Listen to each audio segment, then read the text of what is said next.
बिस्मिल्लाहिर्रहमानिर्रहीम। अक्सर ये तासुर मीडिया में दिया जाता है कि पाकिस्तान की मईशत जो है तबाह और बर्बाद हो गई है और जो है माशी हालात अच्छे नहीं हैं। लेकिन जब हम मीडिया से सवाल करता हूँ और ख़ास तौर पे जब मैं ये सवाल करता हूँ कि अच्छा अगर मईशत तबाह और बर्बाद हो गई है तो बताए तो सही कि क्या ऐसे अशारिये हैं आपके पास जिससे हमें भी लगे कि मईशत तबाह और बर्बाद हो गई है। लेकिन वो बाद में आखिर में यही कह देते हैं, देखें घी इतना महंगा हो गया, तेल इतना महंगा हो गया, चीनी इतनी महंगी हो गई। इस चीज़ से किसी को इनकार नहीं है कि दुनिया में जो है आलमी मार्केट में जो है कीमतें बहुत ज़्यादा तेज़ी से बढ़ी हैं। अभी ये मैं वीडियो बनाने से पहले मेरे पास एक डाटा आया, दुनिया की एक सबसे बड़ी ऑर्गेनाइजेशन है FAO, उन्होंने खबर दी है कि सितंबर से अक्टूबर के महीने में खाने पीने की जो कीमतें हैं एक महीने में 3.9% बढ़ी है। उस पर उन्होंने बताया कि जो वर्ल्ड सीरियल इंडेक्स है वो 3.2% से बढ़ा सिर्फ एक महीने में। उन्होंने कहा खाने पीने की तेल की कीमतें एक माह में अक्टूबर में जो जिंदगी में कभी नहीं बढ़ा 9.6% से सिर्फ एक माह में बढ़ी है और ये चौथा मुसलसल महीना है जिसमें खाने पीने की तेल की कीमतें बढ़ रही हैं। फिर उन्होंने बताया कि डेयरी जो दूध वगैरह की जो अजनास है वो भी 2.6% से जो है पॉइंट से बढ़ी है पिछले एक महीने में।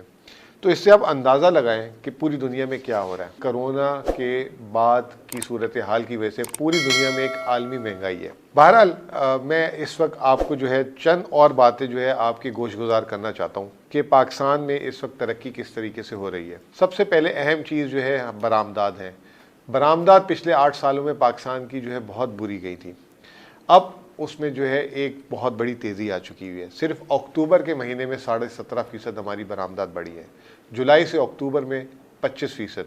और जिस रफ्तार से चल रहे पाकिस्तान की तारीख में पहली दफ़ा हम $30 अरब इस साल बरामदात का हदफ हासिल कर लेंगे। फिर दूसरी चीज़ टेक्सटाइल एक्सपोर्ट्स। टेक्सटाइल अपने रिकॉर्ड पे रिकॉर्ड तोड़े जा रही है। सिर्फ 4 माह में $6 अरब तक पहुँच चुकी हुई है और ये तारीख में कभी नहीं देखी। गौहर एजाज जो टेक्सटाइल के गुरु भी कहते हैं और बहुत बड़े सनतकार हैं, उनके हिसाब से इस साल सिर्फ टेक्सटाइल की एक्सपोर्ट $22 अरब होगी। अगर वो कह रहे हैं कि $22 अरब होगी टेक्सटाइल की एक्सपोर्ट, तो मैं समझता हूँ कि पाकिस्तान की बरामदात $35 अरब भी इस साल जा सकती है। टैक्सेस उसमें जो है हमारे 37% इजाफा हुआ है। लोग कहते हैं कि जी टैक्सेस जो है दरामदात की वजह से जो है बढ़ रही हैं, लेकिन दरामदात के अलावा मैं समझता हूँ कि हमारी आमदनी बढ़ी, उसकी वजह से भी टैक्सेस बढ़े। सिर्फ 4 माह में 32% से इनकम टैक्स बढ़ा है और 151 अरब रुपए जो है इजाफी इनकम टैक्स मिला है पिछले साल के मुकाबले में। फिर आप देखें कि हमारी कपास की फसल वो बहुत बुरी हो गई थी पिछले सालों में। अभी जो डाटा आया है वो 4 महीने में बहुत ही मुस्बत डाटा है। 81% जो है हमारी जो है कपास की फसल में जो है इजाफा हुआ है और 6.2 मिलियन टन है।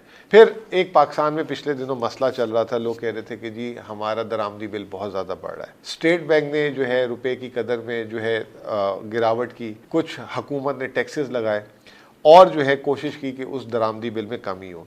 आप सबके लिए खुशखबरी है, अक्टूबर के महीने में जो हमारी नॉन ऑयल इम्पोर्ट्स हैं उसमें जो है तकरीबन 12.5% की गिरावट आई है और वो जो है अब गिर के जो है $750 मिलियन का उसमें फ़र्क पड़ा है। ये तो तमाम चीज़ें थी कि इससे जो है आपको बताना चाह रहे थे कि मईशत हमारी, चाहे GDP ग्रोथ हो, चाहे ज़राअत हो, चाहे सनत हो, सनत भी जो है हमारी बहुत तेज़ी से बढ़ रही है और अगस्त में 12.25% से बढ़ी है।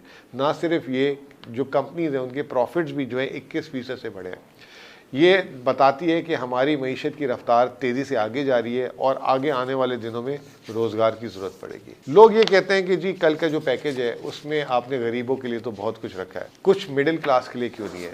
मिडिल क्लास के लिए जो एक सबसे अच्छी खबर ये है, ये आप देख सकते हैं आज जो है अखबारों में भी छपा है कि इस साल नवंबर से लेकर फरवरी तक बिजली के जो बिल हैं उसमें जो पिछले साल आपने यूनिट या बिजली इस्तेमाल की थी, अगर उससे इजाफी बिजली इस्तेमाल करेंगे तो आपको जो है 5 से 7 रुपये यूनिट का उसमें जो है कंसेशन मिलेगा, जिससे आपके बिजली के बिल कम होंगे। अच्छी खबर यह है कि अब चीनी की हमारी रिकॉर्ड फसल आ रही है, चीनी की कीमत नीचे हो जाएगी। इसके साथ साथ हमारी जो है जो फूड की प्राइसेस हैं उसमें कंट्रोल होना शुरू हो गया है, आमदनी भी बढ़ रही है।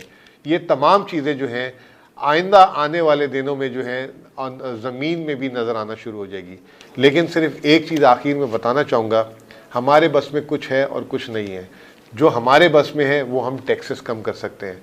हमारे बस में अगर आलमी मार्केट में तेल की कीमतें, गैस की कीमतें या खाने की तेल की कीमतें बढ़ रही हैं, वो हमारे बस में नहीं है। लेकिन अब पाकिस्तान जो इस साल जो हमारी ज़राअत हुई है, हम जो फूड डेफिसिट कंट्री से वापस फूड सरप्लस कंट्री की तरफ जा रहे हैं, जिसकी वजह से कीमतों में बहुत इस्तेकाम आएगा। बहुत बहुत शुक्रिया।